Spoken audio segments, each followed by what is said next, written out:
नमस्कार व्यूअर्स, मैं हूं अमीश देवगन और आप देख रहे हैं सीएनबीसी आवाज पे टक्कर। यह हफ्ता खास था, संसद का सत्र भी था और देश ने इस बार T20 का वर्ल्ड कप भी जीत लिया। तो यह हफ्ता वाकई बहुत जोरदार था। तो एक बार फिर स्वागत है आपका सीएनबीसी आवाज के टक्कर के पब्लिक डिबेट एडिशन में।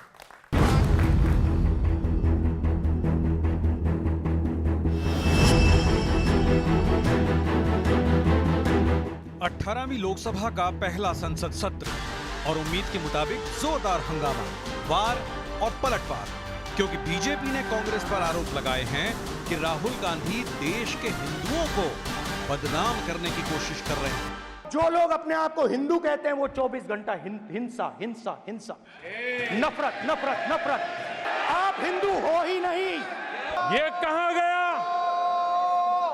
हिंदू हिंसक होते हैं? ये है आपके संस्कार, ये है आपकी नफरत। अब हिंदू समाज को भी सोचना होगा, क्या ये अपमानजनक बयान संयोग है या कोई प्रयोग की तैयारी है? हालांकि विपक्ष का दावा है कि राहुल गांधी केवल बीजेपी के हिंदुओं की बात कर रहे थे। हिंदुओं का अपमान नहीं कर सकते, बहुत स्पष्ट बोला है उन्होंने बीजेपी के बारे में बोला है, उन्होंने बीजेपी के नेताओं के बारे में बोला है। देखिए, राहुल गांधी तो शुरू से हिंदुओं को गाली देते रहे, कभी आतंकवादी कहा, कभी टेररिस्ट कहा, जो मन में हुआ गाली दिया। इस बीच देश के 2 हाई कोर्ट्स ने 2 बड़ी टिप्पणियां की है। इलाहाबाद हाई कोर्ट ने कहा कि अवैध धर्मांतरण बड़े पैमाने पर जारी रहा तो देश की बहुसंख्यक आबादी अल्पसंख्यक हो जाएगी। धर्मांतरण पर रोक लगाने के लिए कोई कठोर कानून बनाए। इस पर अब अगर अविलंब विराम नहीं लगा तो देश के अंदर जो बहुसंख्यक हैं वो अल्पसंख्यक हो जाएंगे, जो तथाकथित अल्पसंख्यक हैं वो बहुसंख्यक हो जाएंगे।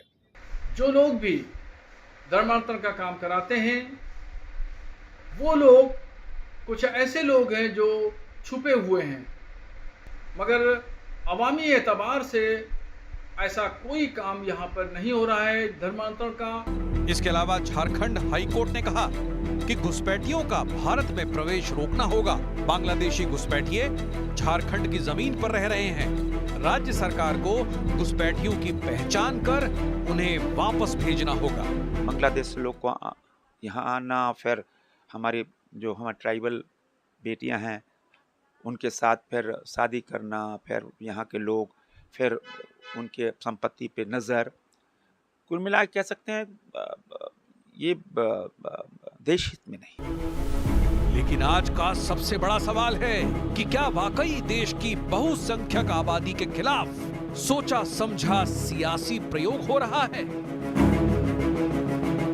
और आज के बहस के बड़े मुद्दे क्या है, क्योंकि यह कार्यक्रम सबसे ज्यादा देखा जाना चाहता है, तो इसलिए पूरी जिम्मेदारी से हम बात करते हैं कि वोट बैंक को साधने के लिए हिंदू और हिंदुत्व पर सवाल खड़े करे जा रहे हैं।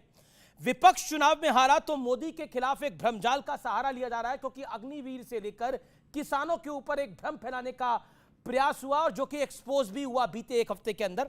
संसद का पहला सत्र क्या 5 साल की पिक्चर का एक बड़ा ट्रेलर भी है कि सदन अब कैसे चलेगा। मेरे साथ यहां पर जनता जनार्दन है, जोरदार तालियां उनके लिए। मेरे साथ मेरे युवा मित्र हैं और कुछ अनुभवी लोग भी हैं जो अपने धारदार सवाल पूछेंगे। और मेरे साथ एक बड़ा पैनल है इस पर चर्चा करने के लिए। डॉक्टर सुधांशु त्रिवेदी का अभिनंदन करिए, राज्यसभा के मेंबर ऑफ पार्लियामेंट है और बीजेपी के लोकप्रिय प्रवक्ता हैं। राजकुमार भाटिया, प्रवक्ता समाजवादी पार्टी के, जोरदार तालियों के साथ उनका अभिनंदन है। मेरे साथ सत्यप्रकाश मिश्रा हैं जो कि नेता हैं, प्रवक्ता हैं, जेडीयू के एनडीए के पार्टनर हैं। मेरे साथ मृत्युंजय तिवारी है, इंडिया अलायंस के प्रवक्ता, राष्ट्रीय जनता दल के, बड़े दिनों बाद स्टूडियोज में आ रहे हैं। और तस्लीम रहमानी है, उनका अभिनंदन है, अध्यक्ष एमपीसीआई के, उनका अभिनंदन है। आपकी भी जोरदार तालियों के साथ अभिनंदन है। शुरुआत डॉक्टर सुधांशु त्रिवेदी आपसे कर लेते हैं। सुधांशु जी, बीते 10 दिनों में बहुत कुछ हुआ है। देश में का सदन भी चला है और उस सदन के अंदर नेता प्रतिपक्ष श्री राहुल गांधी जी ने एक बयान भी दिया है, प्रधानमंत्री मोदी ने पलटवार भी किया है, इलाहाबाद हाईकोर्ट की टिप्पणी भी आई है। ऐसा क्यों भारतीय जनता पार्टी को लग रहा है कि अगर हिंदुओं की बात हो रही है, तो अगर बीजेपी की बात हो रही है, आरएसएस की बात हो रही है, तो वो हिंदू की बात है? देखिए राहुल गांधी जी, बीजेपी और आरएसएस तो नहीं है। देखिए जो राहुल गांधी जी का बयान है वो कोई जाके चेक कर ले, उसमें वर्ड है जो लोग हिंदू हिंदू की बात करते हैं वो हिंसक हैं। उसमें बीजेपी आरएसएस कहीं नहीं बोला। जब प्रधानमंत्री जी ने इस पे आपत्ति दर्ज की तो उसकी सफाई में उन्होंने बोला, यानी उनके दिल के अंदर का जो भाव था बहुत साफ हो गया। देखिए, राहुल गांधी जी नेता प्रतिपक्ष बने हैं, उसके बाद उम्मीद थी कि बड़ी संख्या अगर उनकी विपक्ष में बढ़ के आई है और थर्ड अटेम्प्ट में थर्ड डिजिट नहीं मिला पर कम से कम नेता प्रतिपक्ष का पद मिल गया तो कुछ जिम्मेदारी पर 99 तो मिली है। हाँ, वही थर्ड, मतलब जो मैंने पार्लियामेंट में भी बोला था, एक बार बोल देता हूँ। हम लोग यहाँ मोहल्ले में क्या हुआ, उस जमाने में केवल वो आती थी डिवीजन, फर्स्ट सेकंड थर्ड जी। तो एक थर्ड डिवीजन बच्चा पास हुआ, उसके यहाँ बड़ी खुशी थी, और फर्स्ट डिवीजन वाले के यहाँ खुशी नहीं थी। क्यों? क्योंकि तो मेरिट एक्सपेक्ट कर रहा था। तो उसने पूछा, भाई थर्ड डिवीजन वाले तुम इतने खुश क्यों? तो जानते हो उसने क्या बोला? उसने, अरे इनकी तो एक ही डिवीजन है ना, हमारी 3 है, फर्स्ट डिवीजन विद 2 बॉडीगार्ड।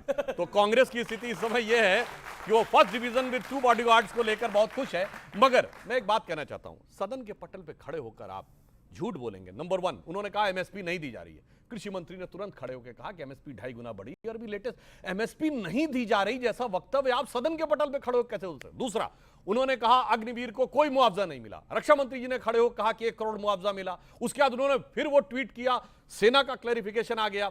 तीसरा, उन्होंने जो बहुत बड़ा झूठ बोला, जिस पर मैं कहना चाहूंगा, भगवानों की फोटो दिखाई। ये बताइए, वो शंकर जी की फोटो दिखा रहे कि मैं बहुत बड़ा शिव भक्त हूं। मैं सारे दर्शकों से कहता हूं, जाके चेक करिए, राहुल गांधी जी ने ईश्वर की शपथ ली थी क्या? न, अंग्रेजी में उन्होंने कहा आई सॉलेमनली अफर्म, सत्यनिष्ठा की शपथ ली, ईश्वर की शपथ नहीं ली, और ईश्वर भक्त हो गए। यह आपका स्वतंत्रता है, आप मत लो ईश्वर की शपथ। मगर जब ईश्वर की शपथ नहीं ली, और 2014 में ईश्वर की शपथ ली थी और हिंदी में ली थी, 2024 में सॉलेमनली अफर्म हो गया और सदन के पटल पे आके भगवान की फोटो दिखाने लगे। यह है बदलता किरदार, यह है बदलता किरदार। और इतना ही नहीं, मैं तो यह भी कहना चाहूंगा, उन्होंने बाकी तो छोड़िए, उन्होंने इस्लाम में भय मुद्रा बता दी। भाई, इस्लाम में तो कोई चित्र नहीं होता। मुझे कोई उलेमाओ किराम बताए कि वो उनको इल्म हुआ या फजल हुआ या इहलाम हुआ, और अभी तक किसी मुस्लिम ने कुछ बोला नहीं कि साहब वो अभय मुद्रा कैसे दिखा दी। ओके, मेरे साथ तस्लीम रहमानी भी हैं, उनसे भी मैं इस पर राय ले लूंगा। लेकिन देखिए, सुधांशु जी ने बोला कि दो बॉडीगार्ड, यानी कांग्रेस का जो नंबर है वो 2 बॉडीगार्ड का है। तो एक आप बॉडीगार्ड हैं आरजेडी के, एक समाजवादी पार्टी तो बड़ी बॉडी हो गई है 37 सीट्स के साथ, तो वो भी बॉडीगार्ड है, वो भी। लेकिन वो जी, लेकिन प्रश्न ये है कि राजकुमार भाटी प्रधानमंत्री ने बोला कि ये हिंदू को हिंसक बोलना ये एक बड़े प्रयोग की तैयारी है, और सदन के अंदर बोला। क्या कहना चाहते हैं आप? नहीं, पहली बात तो ये कि भारतीय जनता पार्टी और उसके नेता इसमें माहिर हैं कि जो उनकी तरफ तीर छोड़े जाते हैं उनकी दिशा बदलने में माहिर हैं। कोई राजनीतिक व्यक्ति इतना नासमझ नहीं हो सकता कि देश की 80% आबादी को अपमानित करके वो राजनीति करने की सोच है। इतना नासमझ कोई नहीं हो सकता। इस देश में 80% हिंदू हैं, और अन्य समुदाय भी जो हैं वो भी अपने आप को हिंदू समुदाय के साथ जोड़ के देखते हैं, जिसमें हमारे सिख भाई भी हैं, जैन भाई भी हैं, काफ़ी संख्या मुस्लिम समाज की भी है, जो मानते हैं कि हमारे पूर्वज हिंदू थे, उनका भी हिंदू धर्म के साथ भाईचारा है, वो भी उन्हें शत्रु नहीं मानते। तो कौन राजनीतिक व्यक्ति होगा जो इस तरह की बात, वो स्पष्ट तौर पर कह रहे थे, वो स्पष्ट तौर पर कह रहे थे कि ये बात जो हिंदू की करते हैं, ये जो हिंदू अपने आप को कहते हैं, ये हिंदुओं को हिंसक बना रहे हैं। इशारों को समझ रहा हूं मैं पूरी तरह से। मैं डॉक्टर सुधा, आपका जो इशारा था मैं उन्हीं के पास, सुधांशु त्रिवेदी, इतना ना समझ तो कोई भी नहीं होगा। राजकुमार भाटी ने सही बोली कि 80%। बोलिए आप कंप्लीट कीजिए सर। दूसरी बात ये भी बहुत जरूरी है कहना जी कि हिंदू का नारा देके ये हिंदू के नाम पर मुसलमान से हिंदू को डरा के वोट हासिल करते हैं, लेकिन हिंदुओं का ही हकों की हकमारी करते हैं, हिंदुओं के अधिकारों का हनन करते हैं। जो बात हम कई साल से कह रहे हैं, उत्तर प्रदेश में आप बार बार टोकते हैं हमें कि बीजेपी की सरकार ओबीसी और दलित समुदायों को नौकरियों में आने से रोक रही है, उनके हक मार रही है। वो इनकी मंत्री कह रही है, केंद्रीय मंत्री जो मोदी जी की सरकार में है, अनुप्रिया पटेल पत्र लिख के कह रही है कि यूपी में ओबीसी को भर्ती होने से रोका जा रहा है। उन्होंने प्रश्न खड़ा करा और शासन जवाब देगा। सुधांशु त्रिवेदी, इतना ना समझ तो कोई नहीं होगा। उन्होंने बहुत सही बात, कोई ना समझ नहीं है, वो बहुत समझदार हैं। उनको पता है 20% तो पक्का वाला वोट है, और ये 80% में तो खूब टुकड़े टुकड़े करने हैं। अभी बोले ना, अगड़ा पिछड़ा, दलित सवर्ण, तमिल हिंदी, उत्तर दक्षिण, खूब 20% अपना है, 80 में टुकड़े करना है। ना समझ नहीं है, क्योंकि हिंदू समाज में एक भी जाति ऐसी नहीं जो 20% हो। इसलिए उनको अच्छी तरीके से पता है, इसलिए वो बहुत समझदारी के साथ चल रहे हैं। और इसलिए जो माननीय प्रधानमंत्री जी ने कहा, ये प्रयोग है, मैं प्रयोग बता रहा हूं। इनके कर्नाटक के कार्यकारी अध्यक्ष रहे, जो वर्तमान में पीडब्ल्यूडी मिनिस्टर है, सतीश जारकीहोली, उन्होंने शब्द बोला था हिंदू शब्द गंदा है।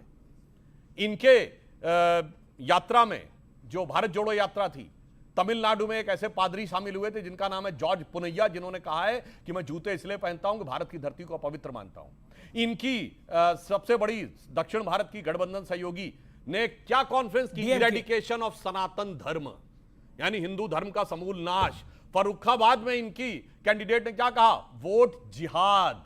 और इंटरनेशनल लेवल पे कॉन्फ्रेंस हो चुकी है 2 साल पहले, डिसमेंटलिंग ग्लोबल हिंदुत्व। लेकिन तो ये संयोग नहीं है, ये विधिवत प्रयोग है। सुधांशु त्रिवेदी, एक आपके, मैं उस लोकसभा सांसद का नाम भूल रहा हूं, लेकिन उन्होंने अपनी शपथ के बाद बाकायदा हिंदू राष्ट्र का उद्घोष कर दिया। उन्होंने जय हिंदू राष्ट्र बोला, मतलब जब शपथ के बाद एक नारा लगाते हैं तो उसने जय हिंदू राष्ट्र बोला।